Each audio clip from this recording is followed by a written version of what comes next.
Hello YouTube and welcome back to another Dare to Game video. Today we're playing the Last Oricru and I'm going to be showing you the top 4 best spears in the game. And now unfortunately I won't be able to show you the locations for these like I always say in these videos because 2 reasons. One of which being almost everything in this game is random, so that always sucks. And the other one being there's no map, so even if I was going to show you where I found it somehow by having that all recorded, I wouldn't actually be able to show you the map location, so it would be of very little use anyway. Basically, these lists just show you which spears, like in this case it's spears, but whatever, which one's the best, and if you pick one up in your travels to hold on to it, or if you're waiting for something better, and you didn't know it yet, then check out one of these other ones. So it's more of a tips thing than like a how to get it type thing. But that being said, the location I'm standing in is the center of the main city in the game. Basically, the vast majority of your things that can be purchased right here. There's a shop inside this tavern. The guy behind the bar there will sell you stuff.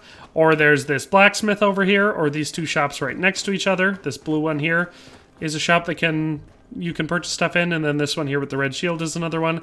And then there's a little ratkin shop right through there. So if it can be purchased, this is your best bet for looking for it. Otherwise, you just have to focus on killing the enemy types that are likely to drop it, and those are going to be split in half between the humanoid type enemies and the ratkin enemies for the most part. But with all that in mind, let's just start off with number 4, the Elite Spear, which you can see I'm holding onto right here. So for this weapon, as far as rough level stats, we got a weight of 1.45 kilograms. Stat requirements to use this one effectively, 10 for strength, so not very high there, but 22 for agility, so a bit higher on that end. No intelligence requirement though, so that's good. The base damage for our primary attack is 760. You can see I'm a little bit below agility, so mine's a little bit lower, but it still works pretty well. And then our secondary attack base damage is 938, so pretty high there. I guess I could read the item description so you know what spears are in the game. It says, 2-handed spears allow you to attack enemies from range. Spears can only be used for thrust attacks, which are easy to block with shields. These weapons can be used to parry unless they have some special power. So as far as these go, they're not good against shields. They're pretty terrible against them, but they're really good for killing enemies from a distance, oftentimes a distance where they cannot hit you unless they have a large weapon that can make up that distance. So they're only thrusting weapons. Like I said, their biggest weakness is against shields. So if you're going to use a spear, it's best to have a secondary weapon that is not as bad against shields.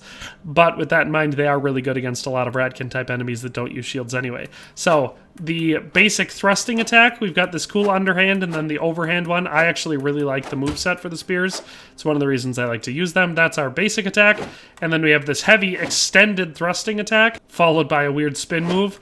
But the movesets are pretty decent looking, and the weapon is pretty effective as long as you're not trying to fight someone with a shield. So I definitely do like spears as a weapon class in the game, and this one is pretty good. So that takes the number 4 spot as the Elite Spear. Let's move on to number 3. So our number 3 spear here is called the Broken Spear, which is a weird name for it because it doesn't look to be broken at all. But you can see it's got a pretty standard spear design with a real long, sharp end to it, which would be good for both. This one would be better for hacking and cutting and not just thrusting, because that's why you have long spear tips. But anyway, this one also has a cool energy layer on the outside, which would make it especially good for slashing, one would think. But I think it's got a pretty cool design, and it definitely goes with certain builds. As far as stats on this one to pay attention to, it weighs 1.45 kilograms, so not very heavy. Strength requirement of 10 to use, so pretty low, but it does require 23 for agility, so, you have to get that decently high.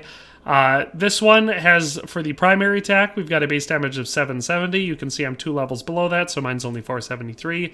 So I'm not nearly anywhere near using it totally effectively. But we have a special attack on this one called the Electric Thrust, which only requires 3 mana, so it's not very high there. But it says, charges user with energy to allow for a fast, advanced, and expelling of the energy through a weapon thrust. So basically that one gives us a nice build-up of that electric energy, which then gets applied to our thrust. So when you use that one, it levels up and gives you a big old powerful attack that also deals that electric damage. And so like I've said with these spears, I like the moveset. It's a unique style that actually is authentic and looks like it would work relatively well against actual opponents. The only downside, again, is going to be shields. So that's number 3, the Broken Spear. As far as getting this one, your best bet is going to be fighting the corrupted enemies, so the ones that they're outside of the Civil War. They kind of look like radiated zombies, or kind of hard to describe them exactly. actually. But they're the ones that are going to drop this weapon, at least in my experience. I haven't ever picked it up from any other type of enemy. So if you want to get it, that's your best bet. But that's number 3. Let's move on to number 2. So number 2, we've got this cool trident-looking one, or I think it's a trident. Let me see. Might be a quadrant. It's got three prongs along the outside, not in a traditional trident pattern, but, you know, in a triangle around the center, and then a cool spiraled center one. So this one looks really, really cool. It's got a black and gold design on it that I quite enjoy. So appearances-wise, this one is really nifty. As far as stats to pay attention to on this one, 1.42 for our weight, 12 for a strength requirement, 28 for agility, so it's got a really high agility requirement. Nothing for intelligence, though. Our primary attack on this one has a base damage of 916, so almost 1,000 for our regular thrusting attack. And the secondary attack has a base damage of 1,122. So no special power or magical attack on this one, just really good regular attacks. But the damage is nice and high, and it looks cool. It's probably one of the coolest looking weapons in the game. As far as what those attacks look like, it's going to be standard stuff, that alternating underhand, overhand thrust, and then the heavy attack is a charged, fully extended one. Going to be real great against enemies that you don't want close to you, and really bad against enemies that are using a shield. As far as how you're going to get your hands on the Kinslayer, this one again is going to be one that you'll find from the humanoid type enemies. So not the Ratkins here, but these type of guys, you know, especially ones that are actually using shields. So if you want to get your hands on this one, that's going to be your best bet. That is number 2, the runner-up, the Kinslayer. Let's move on to the number 1 best spear that I found in the game. And so at number 1, we've got the Royal Pike. And now I would call that a misnomer because typically speaking, the difference between a spear and a pike just has to do with length, but it's also length in regards, like in relation to the person wielding it. And so pikes are going to be longer in relation to the person wielding it than spears. However, this one would not be a pike unless you were well below average height. You'd have to be quite short for this to be considered a pike, and considering it's another one that's gotten from the humanoid type aliens, which are considerably larger than humans. See, look at him. I'm standing next to him. Look how much bigger he is. No way this thing would be considered a pike in his hands. Probably more like a javelin.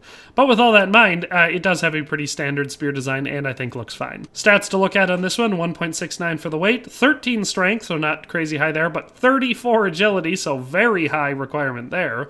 Our primary attack, however, is over 1,000. We've got that base damage of 1,060, and then our secondary attack of over 1,200, almost 1,300. So this one's going to be the same as other spears. We're going to have that alternating underhand and overhand primary attack. Decently fast, but not crazy. And then we've got our underhand heavy thrust attack. Again, real great at enemies who want to keep at arm's length, but real bad against shields. This one can be purchased, I believe, from this blue shop right here. Let me go in and check. Yep, Royal Pike right there for 2,100 gold. So it can be purchased here, or you can find it, like I've said, from the humanoid type enemies. They will drop it. And I'm sorry if it makes it seem like I don't know much about the game because I don't remember their names. It's not that I haven't played it a lot, it's that the name of their species was not memorable enough for me. But with all that in mind, that is all 4 of the best spears in the game. There are other spears outside of these ones, but only these 4 made my list because the other ones just didn't cut it. They weren't good enough. But with all that in mind, I wish I could have showed you where to find them. But again, blame the game design, don't blame me. With all that in mind, if you've got any spears that you like better, tell me about them in the comment section below. But that's all for today, and we'll see you next time. Thanks for watching another Dare to Game video. If you liked this video, please leave a like and a comment. If you haven't already, be sure to subscribe to the channel. If you like my content and would like to support this channel, consider becoming a member today for as little as $1.99 a month. It makes a huge difference. But in any case, thanks for watching and have a nice day. I'll see you next time.